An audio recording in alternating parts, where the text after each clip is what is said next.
Hello, everyone, and welcome to the Saints and Sinners Literary Festival. I'm Susan Larson from The Reading Life, and it is such a pleasure to welcome these writers to this panel to talk about the Violet Quill writing group.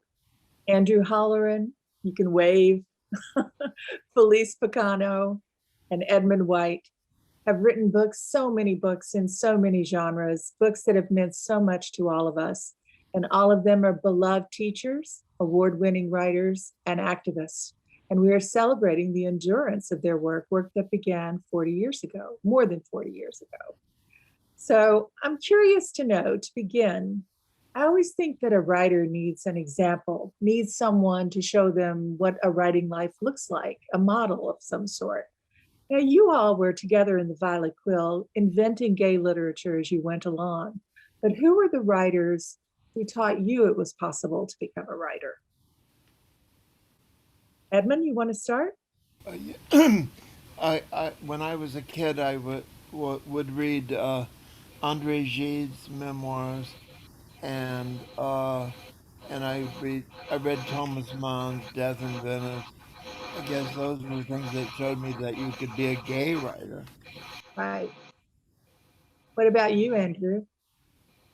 I came in through the MFA program in Iowa City. Senior year, a wonderful short story writer named Peter Taylor came to school and he taught a class. And three of us went out to Iowa City on his recommendation. And that's where it began, really, was the traditional, or then it was not so traditional. It was kind of looked down upon, the MFA process. Now it's a huge industry, but that's how I started. And Felice, what about you? I moved a year and a half ago and I went through all of my books and I was putting them back on shelves. And I found a copy of Goethe's Truth and Fiction in My Life, which I read years and years and years ago. And I think that was the key book for me because he said, I was born at this time on this day. And then he proceeded to tell us all about his life as a child and how he played with the little theaters in the round. And I said, that makes sense to me too. Yeah. Now, who was the prime mover in getting you all together? Andrew, I know you said you were a bit wary of this group because writers you think are such solitary cats. And Felice, you said you were a little nervous too. But so who started all this? Who really put it together? Do you remember? Edmund, how did you feel Yeah, about it? Or I Felice? think it was Robert Ferro and George Whitmore. And our first meeting was in a sublet that George Whitmore had on Washington Square North. And it was a beautiful apartment, and it was in the fall. And we all met there for the first time, I believe. Yeah, I think it was too. What? And when he suggested it, I thought to myself, this makes sense. It's like the writer's workshop. We'll just be doing a workshop the way we did in Iowa City. And so I always credited it to Robert. Mhm.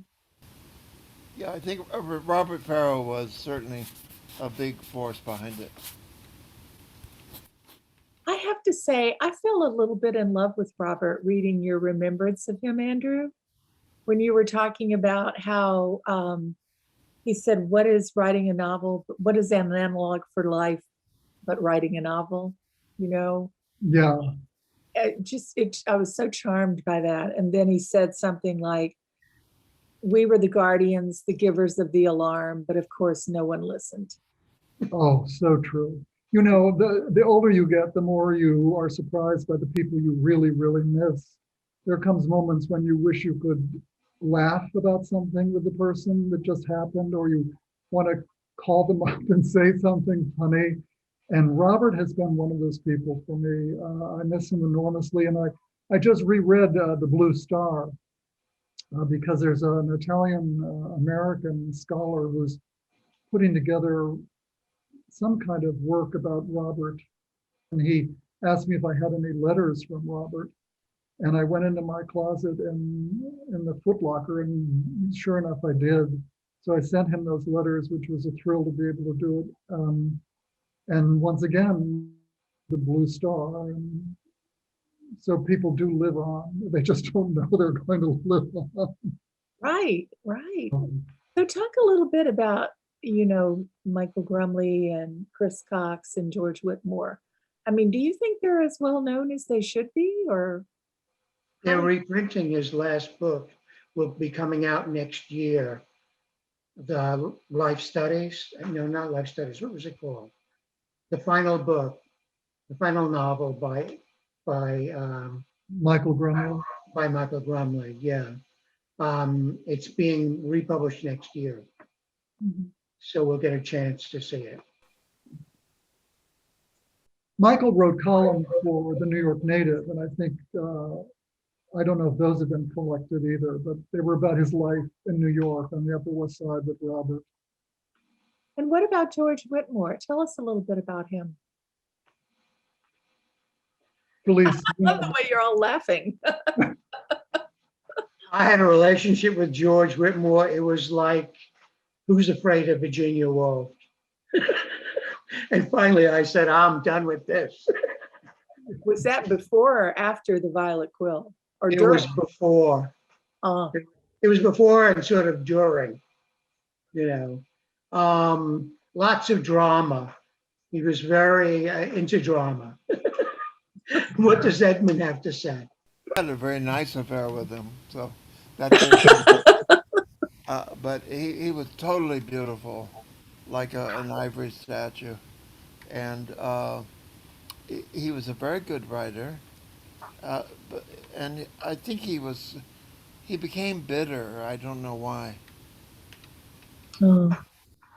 He Well, had what- a I have a he funny had story. some trouble in the Can I early tell a part of his life. story? yes. Uh, my old agent called me yesterday and said that she was reading through her husband's diary, and that 20 years ago, she Maxine Grafsky and her husband had a dinner with her straight husband and 5 gay men, and one of them was Alan Gurganis, and Alan Gurganis said, "Oh, when I was at Iowa, John Cheever was in love with me," and without my knowing secretly, he sent a copy of one of my stories to the New Yorker, and Gurganis was sitting at home one day when he got a phone call, and this shaky little voice said, uh, "We're going to publish your story. This is a New Yorker. I'm William. What's his name? The editor. Maxwell. I'm William Maxwell." And Gurganis said, "Oh yeah, and I'm Sophie Tucker," and hung up. I When can I hear met that. William Maxwell, he said to me, "Why don't you send your stories to the New Yorker anymore?" I said, "Because they'll never publish them." And he says, "But I still enjoy reading them."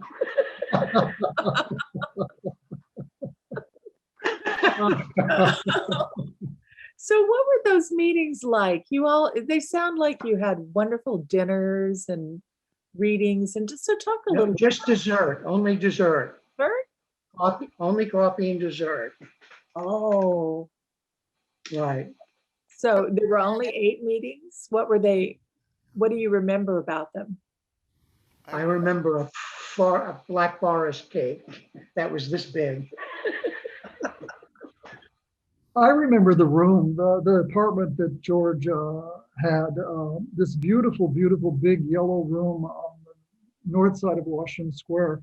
And as far as I recall, it was rented by a man from Philadelphia who let George live there because he only came on the weekends or something. Yeah, it was. And I kept thinking of the irony of Henry James of Washington Square. And there we were years later, gay man meeting to write.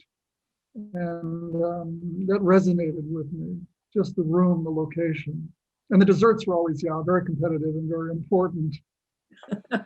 We met in my duplex a lot too, my West Yeah. Village duplex. We had several meetings there. And we met in uh, uh, um, Robert Ferro's apartment. He had a lovely apartment on the Upper West Side. Yeah, West 95th Street. And Ed, where were you living then? In the Colonnade still? He was living in the Colonnades, yeah. But you guys went to more meetings than I did. How many meetings? Felice, you went to more than any of us, I think. I'm thinking, because I went back to Florida at one point and missed a few. 7? You went to 7? Wow, there were only 7. 8. Yeah, I think there were 7 meetings, yeah. Yeah. So did you have the sense of that? I mean, you all had all published books before the Violet Quill began, and you had very successful books ahead of that. So did you really have the sense that you were inventing something, that you had something to offer each other? What was the thing that kept you going back?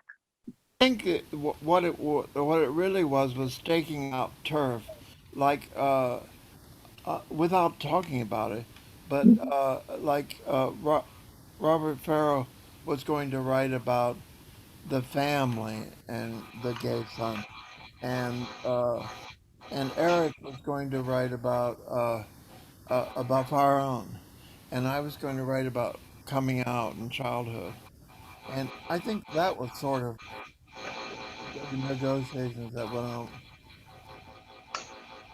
Well, from You the know, Right. And what was the chronology exactly of the books? When did Felice publish The Lore?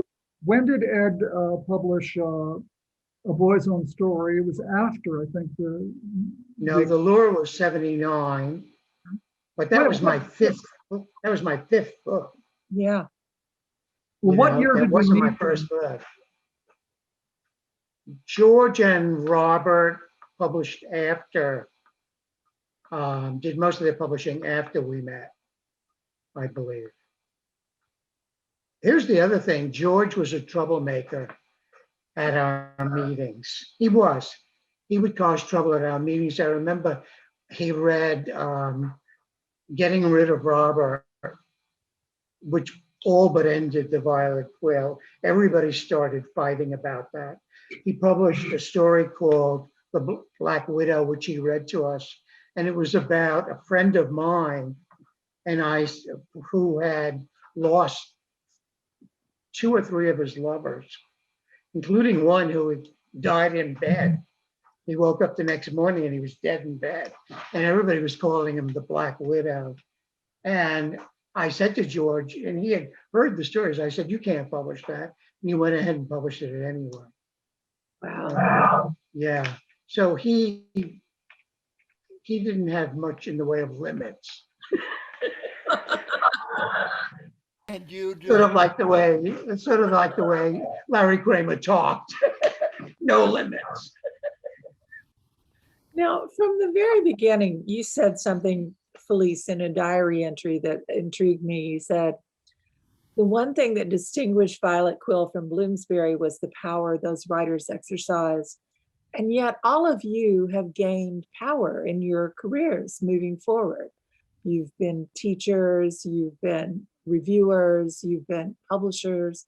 And so that idea of power, I mean, that was something you all were looking You're forward to. exaggerating. I mean, if I meet somebody who's ever heard of me or Felice or Eric, I know they're gay. Well, yeah. Well, I mean, that's only 2% of the population. Oh, you think? How powerful are we? Well, in England, we're known as the gay blueberry, Yeah. Bloomsbury. Yeah, they know that. They say that. I guess I never think about power, but it is a factor. There's no question about it, and you can't deny it. My own power, I think, existed in the fact that I was a publisher, that I published gay books Right. from 1977 on, and that I published a lot of the second generation of gay writers, Robert Gluck and Dennis Cooper and Kevin Killian. And it was because I saw all this talent there and I wanted to put it to work and get it out to the public. That shows you have great taste. That shows you Great. have great taste because those are the major authors of the next generation. I'm sorry, I didn't hear that. I said that shows you had great taste because Gluck and Killian and who was the third one? Oh, oh, anyway. I also did a lot of playwrights also because I was connected with the Meridian Gay Theater who put on some of my work. So that's how I discovered Harvey Firestein, and we published Torch Song Trilogy, for Mhm. example. Doric Wilson, Alan Baum, Robert Chesley, Jane Chambers. Nobody had published Jane Chambers before we got together, you know. So I think it's luck though. A lot of it's luck and just having your ear to the ground, you know. There was so much talent there. Well, I'm Well, sure. and it was waiting for an outlet too. I mean, I remember around that time of the VQ that I would go to cocktail parties and older men in publishing would come up to me and say how none of our books would have been possible, you know, when they were young. And I was very touched by that. You know, we were beneficiaries of a kind of freedom that they had not enjoyed. And it was a moment when all of that pent up energy suddenly found an outlet. And it's, well, you would continue it forward by saying, has it leveled off? Is it still going on? But at that moment, it was, yeah, it was like a little explosion. I remember one night leaving my apartment on St. Mark's Place, and there was a bookstore across the street on the north side, and I think it was the St. Mark's bookstore. And they had put out one of those sandwich boards on the sidewalk advertising A Boy's Own Story. And it was an autumn night, and people were like rushing to the store to get to the reading. And I thought, wow, you know, look what's happened. Also, the Three Lives and Company, we should talk about them. They were Mm. very important. Jenny and the other women who worked there came to me one day when I was completing this anthology called The True Likeness, in which all of us were included, and lesbian writers also, and it was plays and poetry and stories and nonfiction. And they said, well, why don't we do a reading here? And I said, I would like to do that. And I have 8 people who want to read. And so they had a little room upstairs from the original bookstore, which was on 7th Avenue. And they opened it up to us and they had copies of the book. And we went up there and read from the book. It was freezing cold in March, snow on the windows still, and we did those rooms were packed full of people. We had no idea until we did those readings that anybody would be interested really in what we were doing. But it showed all those people were there. Remember, those were amazing evenings. The 2 evenings in March '81. Well, you all have written some of the classics of gay literature. I mean, I'm really curious to know what it's like when people discover your work now. What do you hear from people who are just discovering your work? That's interesting. Well, one of the fun things about staying alive long enough to watch history evolve is that the latest thing is for Dancer is that it's been the subject of an essay by a young gay writer of color, I think, about how I don't even have to finish the sentence, how all the isms were offended by Dancer. But that's because, you know, all books are moments in time and they Right. reflect the culture in which they were written. So I couldn't anticipate how things have evolved when I wrote that book. But other than that, it's always a thrill to hear that anybody has read your book and that they still read your book is just the reason you write, really. And I'm sure with Ed, it's even, and Felice, they've had the same experience times 10. What about you, Edmund? What about all your coming out stories for, so helpful to young people? write them to be helpful. No. In fact, the boy at the end of Boy's Own Story betrays the only other gay person in the book. So it's not a very uplifting story, but and I certainly never wrote anything to be uplifting. Of course not. Of course not. But to know that it So is good. Well, I mean, it's nice like when a 16-year-old boy in Africa writes you and saying, "Your life is just like mine," and that's very touching. I have Amazon reviews of people who say, Felice Picano lived my life, only he had more interesting things take place.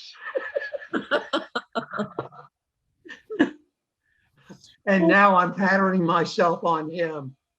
But something interesting, I always felt that I was a rebel, and because I went into gay literature through the lure, which was this exotic and really provocative thriller, right? Even though it was a major bestseller and everything, it really wasn't. There were a lot of gay critics who would pay no attention to me whatsoever. So it was really interesting when this past month or so, the reprinter of the Book of Lies and Like People in History put ads in the HGLR, the Gay Lesbian Review, and put the ads in, and they put on top of it classic Picano. And the magazine did it themselves. It wasn't their publisher. And I thought, holy cow, I've become a classic. I never thought it would ever happen.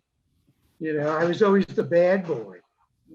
oh, well, that's part of what brought you all together because you were ambitious. You were ambitious for yourselves. You were also ambitious for each other, I think. And one of the things that all of you have done that I admire so much is that you're great literary citizens. You go beyond your writing. I think of Edmund, I think of you as such a great connector of people and such a teacher. So many people have studied with you. When I think of sharing an office with Joyce Carol Oates, my hair just kind of stands on end. And Felice, you've been a bookseller, you've been a publisher, you've been kind of this person in the round of the book business. You've done a little bit of all of it. And then Andrew, you've done essays, teaching, reviewing, all kinds of stuff. So talk about balancing that kind of effort, which I think is so important to keeping your work alive.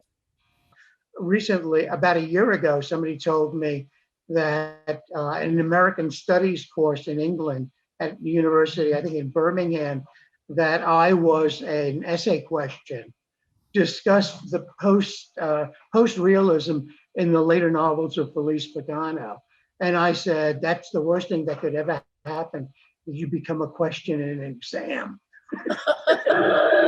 But it does say something about the dispersion of the writing, Perhaps. Yeah, I that was think you. taught in that course. Well, one of the things that strikes me is that you all have, we've all lived this long. I mean, we've made that transition from paper to electronic communication over time. And I was struck when you mentioned the Foot Locker, Andrew, because I have boxes and boxes of papers like that. So what is when you're curating your legacy, for example, what are you doing about papers and emails and letters? Because reading some of your letters in the Violet Quill Reader is so much fun. I mean, just getting an email from any of you is like a high for someone's day. So talk a little bit about how you're thinking about that in your journals, Felice. Those are so much fun. I have 35 volumes of them. Ooh, oh, I write them every day. Hmm. Hmm. A lot about talk about it. Eric? Yeah, I'm a print person. I cannot throw out the letters from friends. I will still have them in my closet. As for what am I going to do with them, I guess offer them to. There are many places now with archives, with gay archives. There's Los Angeles and San Francisco, and there's a wonderful the Stonewall thing in Fort Lauderdale was tremendous.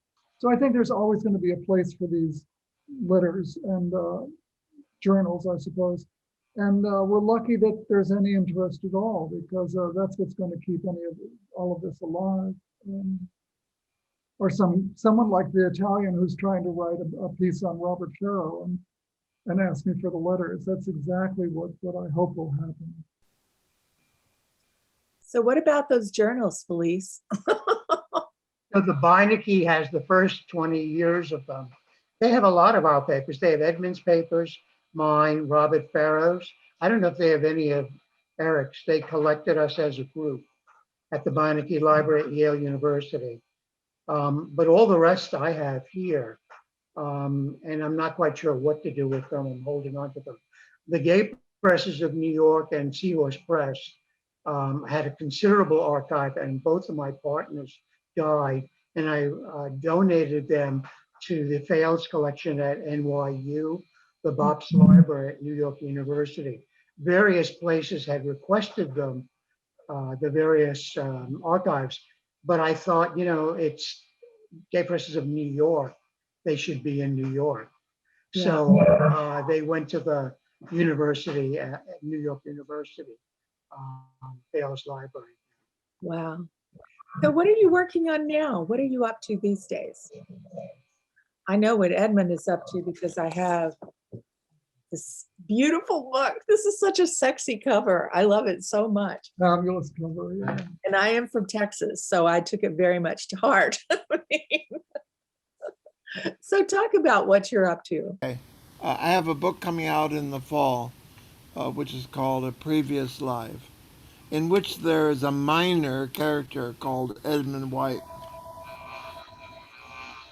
Okay. But Ed, are you not tempted by the memoir? You're not going to write any kind of nonfiction reminiscence? I've written 5 volumes of memoirs. And give like what? Inside a Pearl, about my Paris years. I don't know. The Unpunished Vice is a great reading memoir. I love that book. Okay. That was I really guess I'm asking this because I think Ed has had such an intensely social life, so interesting, that I would love to read a flat out chronological memoir of all of that. Well, somebody's writing my biography, so that helps. That's good. Turn it over to them. How do you view the Flaneur? That's one of my very favorite books of yours as well. Do you view that as a kind of memoir, or do you? Not really, no. It's nonfiction more than a memoir, I think. Nonfiction, yeah. I mean, I don't know. It's just Bloomsbury said they wanted to do a series of books about the writer in the city, and they asked me to do the first one about Paris. And I said to my editor, how long should it be? She said, I don't know. I said, should it have footnotes? She said, I don't know. I said, should it be in the first person? I don't know. I invent the whole thing. Wow. And that's another book that people love. I mean, so. I was just reading that recently. It holds up very beautifully. It's a very good book. Thank you. So I'm going to put this forward. Can it be seen? It's very sexy. Yes. Okay. That's the cover of my new book, Pursuit of Victorian Entertainment. And this is one of several books, historical novels that I've been writing. This one is about a young man in England, and he's actually pursuing a woman across the continent for his boss, but he also tells his own story. And it's a very Dickensian story, and it's a lot of fun. And he's omnisexual. Not bisexual, he's omnisexual. I mean, anything goes as far as he's concerned. So that's one book that's being published in May. And at the end of March, a book of mine that was published years ago called Dry Land's End, a science fiction book. This is its third incarnation, and it's coming out again. And then in the fall, the second volume of it will be published. And then in early 2022, the third volume of it will be published. And it begins 5,000 years from now. It's written in a language 5,000 years from now. It's set in a matriarchal technological empire, galaxy-wide. And it's my second favorite book among my readers on Goodreads. I have more Goodreads reviews of that book than anything except like People in History. And so I think I'm going to find a readership for it, you know. And I've been writing science fiction from the beginning. Yeah. Hey, Eric, what are you working on? Eric, what are you working on? Is this for me? Mr. Holland? Yes. Sorry, I'm having trouble hearing Ed. I've finished a novel that my editor wants to bring out, and I'm getting cold feet because in old age, you are not quite as reckless as you are when you're young. And I'm asking myself, do I really want my neighbors to read this book? Yes. My editor said that people don't read books anymore, and I'm of the opposite view, that the person you don't want to have read the book will find out about it. So it's really down to letting go of the book and taking the leap and living with the self-revelation, I guess, because, well, that was fun to do when I was in my 20s and 30s. At this point, it just, I'm getting an attack of respectability or something. I don't know. But that's Like that. Attack of respectability. Oh, leap. I mean, Yeah, really. I want to know how you all have fared during the pandemic, because, you know, it's, for some of us, it's been okay, you know, because if you're a writer, you're sort of trained for this your whole life. And I was talking to Alice Quinn, who did this anthology of pandemic poetry and called Together in a Time of Strangeness.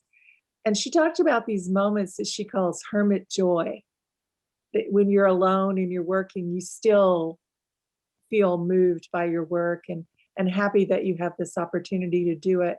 And I'm really curious how you all have dealt with it, because we're all over the country, you know, California, New York, Florida. So talk about this time for in your life. The thing that I miss the most is the writing workshops that I had started facilitating, and which people were very up on. And I would get phone calls and emails saying, when are we going to do it online? When is it going to be a Zoom? When is it going to be a WebEx? And finally, next Saturday will be the first one, but that's almost a year. And I agree with them. I think it really has to be done. On the other hand, I've enjoyed having all this time to myself. I finished one novel and started another one, and nobody bothered me at all. You know? I didn't have to read 20 manuscripts. So, you know, so for me, it was okay. I enjoyed it. The books to be blurbed even in spite of the pandemic? Mm-hmm.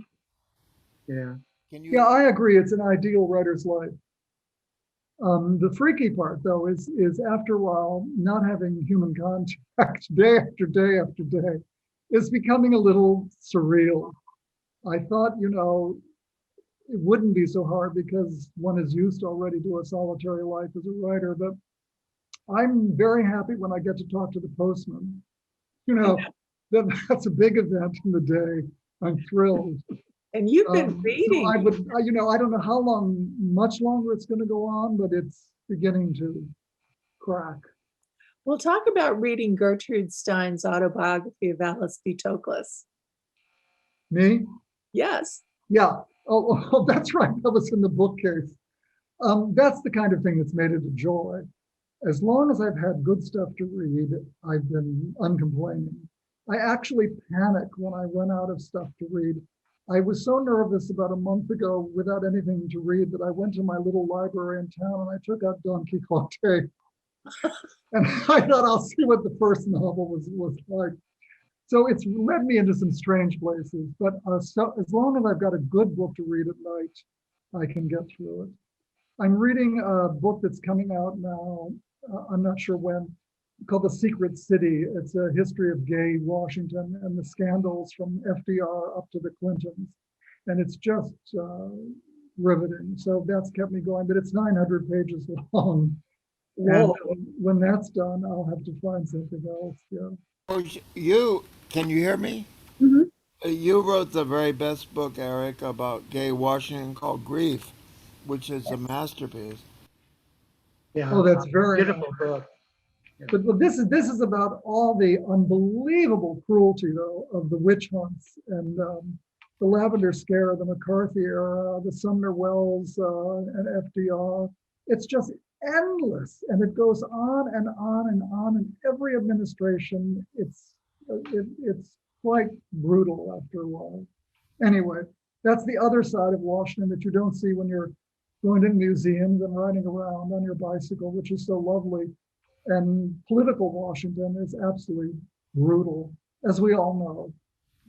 Didn't you introduce me to people who lived on the Capitol Hill area and who were involved with both politics and in the gay bars down there too? I remember going several times there. Was that with you, Eric?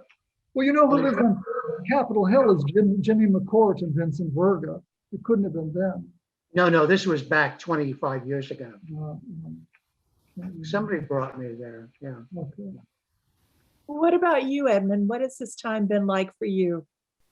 Been very productive. I wrote a whole very long novel, but I was lucky because I had a muse who would ask me to send him a page a day. So I did, but now he's dropped me, and so I'm trying to find a new muse. Yay. We'll see online and see what happens. Still looking for a muse, right? Oh my God. Well, thank you all so much. This has been What so about you, fun. Susan? What's it been like for you, the pandemic? I've gone a little nuts, I think. Oh, you have, yeah. Yes. I Because mean, you're a people person, yeah. yeah, and I just have read all the time, and it's been very annoying in some ways because I get up every morning, I think, well, okay. I've missed The show, right? You must miss the show. and I miss Mardi Gras and I miss New Orleans. It's like Tracy said earlier, we all miss New Orleans, even though we're living here, because Yeah. all of our joie de vivre is kind of stuffed into our houses. Right. And, it's just so weird after you've been told to evacuate your house to then all these years later be told to stay inside. You know what I mean? That was such a strange thing. But I've gotten a lot of work done. Eric, I think you should read next Lord Chesterfield's letters to his son. Have you ever read those? Have I read what? Lord Chesterfield's letters to his Oh my God, no, no, no. I will, Ed, I will. It's the best book about manners anybody ever wrote. Ah, I finally read the recommend- memoirs of Chateaubriand because I was so desperate, and I love them. It's great. That's great. But Susan, everything you've said is so telling. That's exactly how I feel, exactly. But I loved reading all of your letters and your journal entries. And I mean, you all are such wonderful correspondents. It's just, I'm surprised we're not all writing letters to each other now. We should be doing more of that, I think. What I set up to do is half an hour to hour long phone conversations like once a month with various friends of mine, and we catch up that way. We set it up in advance. Holleran and I have done several of those already. Oh, good. I recommend them. It feels like you had a visit. Ed, Well- is your social life diminished? No, we had 3 dinner parties this week, That's what I thought. but everybody's been screened or tested or whatever. And then Michael keeps the windows open, so we're all freezing. You are freezing. But I feel so, don't you feel strange when you do go out and wear a mask? Totally. Haven't been out. I like it. I want to be masked all the time, even when the pandemic is over. Could have lived in Venice.